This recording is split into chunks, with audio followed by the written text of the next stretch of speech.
Selamat bertemu saudara-saudara pemirsa yang kekasih dimanapun Anda berada. Selamat bergabung dalam pembelajaran kita tentang pernikahan dan keluarga. Bahagian pertama ini adalah sangat penting oleh karena merupakan dasar dari seluruh pelajaran yang kita akan pelajari melalui media online ini. Bapak Ibu sekalian, pernikahan merupakan adat lama. Sama lamanya dengan keberadaan umat manusia. Karena manusia telah menikah semenjak zaman Adam dan Hawa, kita barangkali akan berpikir bahwa semua orang memahami tentang pernikahan. Tetapi ini tidak benar. Kenapa? Karena banyak orang bergegas masuk dalam pernikahan sebelum mereka siap. Sebagian orang mendapati bahwa pernikahan tidak seperti yang mereka harapkan. Banyak orang merasa sepertinya mereka menikahi orang yang keliru. Sebagian orang lainnya bercerai dan memulainya kembali. Sering oleh karena konsep-konsep yang keliru mengenai pernikahan.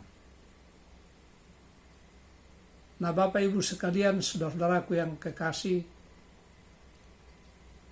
bahagian pelajaran kita ini membantu orang untuk mempersiapkan atau bersiap sedia untuk kehidupan pernikahan. Jangan khawatir tentang masa depan. Bersiaplah untuk itu. Karena lebih baik mempersiapkan daripada memperbaiki. Lebih baik mencegah masalah daripada bertobat setelah semuanya terjadi.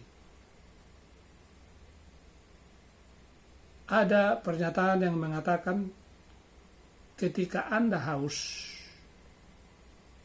terlalu terlambat untuk mulai menggali sumur. Ya, memang ada juga tepatnya pernyataan ini. Nah, marilah kita mempelajari bahagian daripada pelajaran kita dengan judul bagaimana kita memahami pernikahan dan keluarga. Saudara-saudaraku, Bapak Ibu sekalian, berabad-abad yang lalu Abraham melakukan perjalanan dengan keluarganya. Allah telah berjanji. Mari kita lihat dan boleh baca di dalam Kejadian pasal 12 ayat 2 dan 3. Di dalam ayat 2 dikatakan, aku akan membuat engkau menjadi bangsa yang besar dan memberkati engkau serta membuat namamu masyhur, dan engkau akan menjadi berkat. Ayat 3 di sana dikatakan, aku akan memberkati orang-orang yang memberkati engkau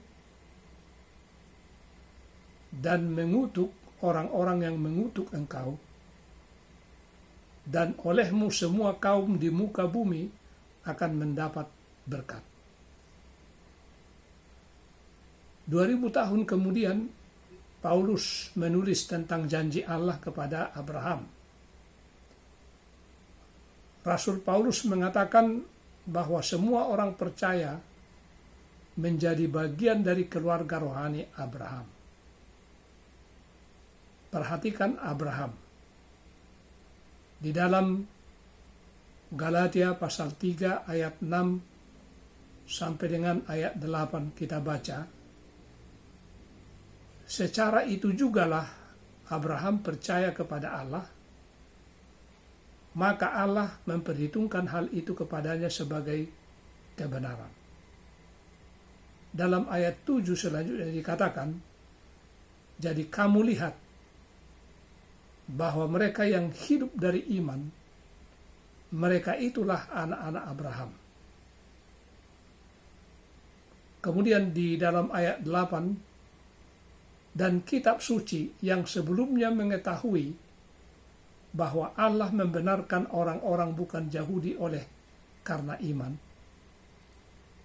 telah terlebih dahulu memberitakan Injil kepada Abraham.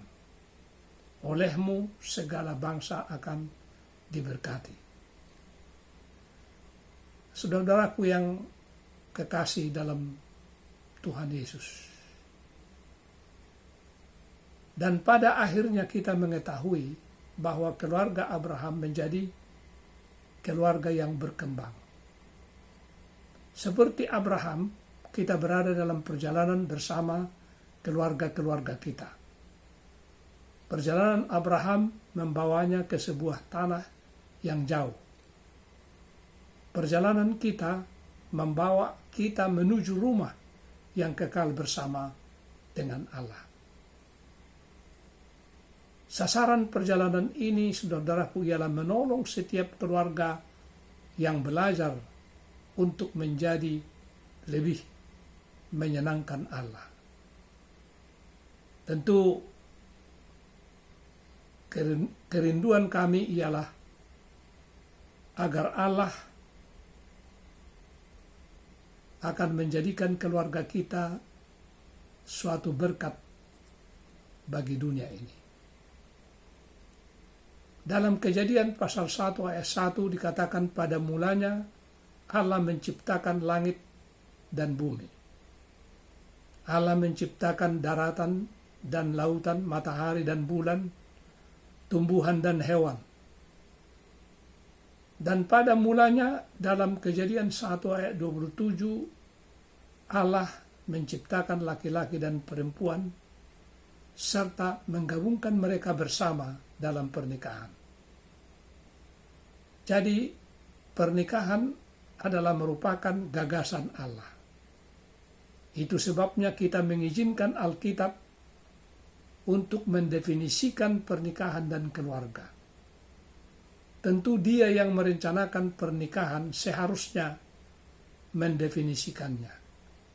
Kalau begitu, apakah definisi pernikahan dan keluarga? Alkitab mengajarkan bahwa pernikahan adalah komitmen publik antara seorang laki-laki dan perempuan untuk menjadi satu dan tetap saling setia hingga ajal menjemput. Saudara-saudaraku, sebuah keluarga baru dimulai pada saat seorang laki-laki dan perempuan menikah. Keluarga berkembang ketika anak-anak dilahirkan ataupun diadopsi. Beberapa keluarga berukuran besar, tetapi sebuah keluarga bisa sekecil 2 orang.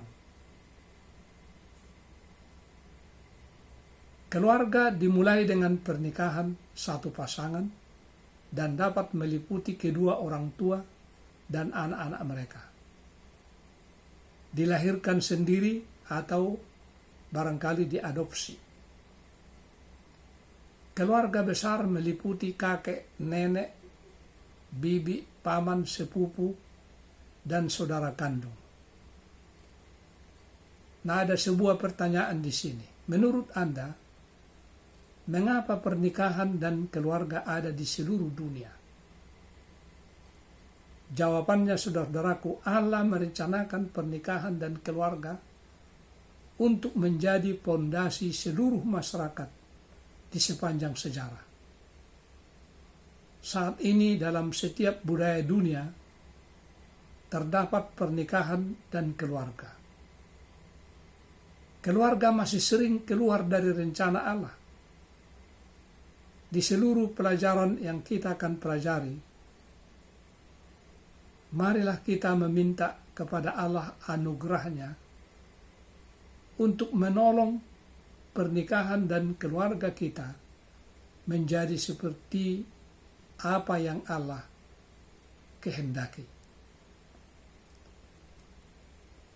Nah, pelajaran ini kita akan bagi dalam 3 tahap atau 3 pelajaran.